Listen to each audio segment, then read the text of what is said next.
Targeting business customers on Amazon has been made easy to do now, and these campaigns are likely to get a stronger ACOS than any of the other campaigns. And I'm going to show you in this video how to create these campaigns and why you should.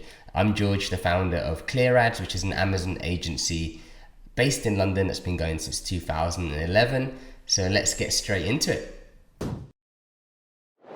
So in regards to how to create it, all you've got to do is log into your ad console and then select create campaign. Once you've done that, you get the option within sponsored products to target Amazon and beyond, or target Amazon business. So if you just click on Amazon business and then click create campaign, it will show you in this little area here that this is how you can now focus your campaign's efforts, budget into just Amazon business customers. So that's what it looks like. Now, why should you do this? There are a few reasons why. Firstly, business customers are likely to buy more than one item. So the average order value is going to be a lot higher than what you get from those who buy once. And then secondly, they're more likely to buy again. So they're likely to repeat purchase your product, even if your product isn't a consumable product. So they're the two advantages. So first thing I would always recommend you do is if you go into business reports, you go into the top on the left hand side where it says detailed page sales and traffic by parent item. You can see here the units ordered in total, but then also how many of those units ordered were B2B customers, business customers. So you can see with this particular example here, out of the 6,111 units ordered, 422 of them were business customers. So you're going to see this on your account. You'll be surprised in certain categories where you think you're not going to get business customers, you actually do. So have a look here and you'll see for yourself that this is definitely an area you don't want to ignore. So that's the first place you look. The second place you can look is when you go into any campaign.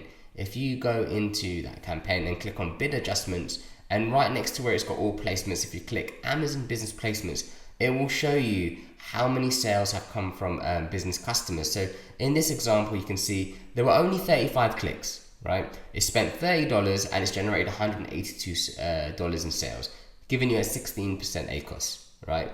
Again, another example with this particular campaign, it's only had 9 clicks, spent $9.99, and it's generated 141 in sales, giving us an ACOS of 7%. Now, these campaigns ain't gonna take over traffic and spend to some of the other campaigns you have running, so that you're gonna get less volume through them. But when you do get sales, when you do get spend, it's likely to be a lot stronger than what you get through other campaigns. So this is definitely something you want to look into, and it's as simple as I showed you earlier, just going in, creating a campaign. Now, the questions that you probably are asking is, how do I get started? So the first thing we'd recommend is, you can see here, right? The first thing you need to do is create a clear naming structure, right? So within the campaign name, have either B2B, business customers, whatever you like. Just make sure you are able to easily distinguish what the purpose of that campaign is. Is this campaign targeting just B2C customers, or is it primarily on those who are looking to buy in business customers? So get that naming convention right, and that's really important. The second thing you want to do is look at your past data. Where have you seen success? What terms have converted well in the past? Take those terms and create focus campaigns targeting business customers, right?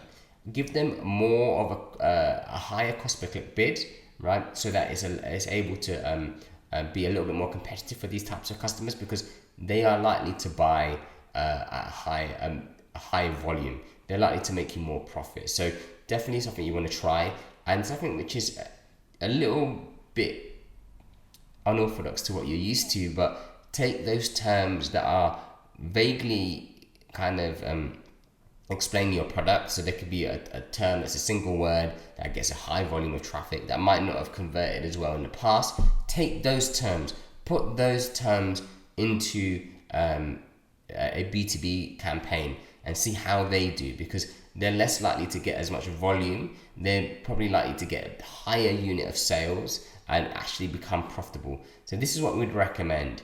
I hope you found this video useful, I'll be making more like this, so please do make sure you click on the link somewhere below, subscribe, like this so that others can see it too.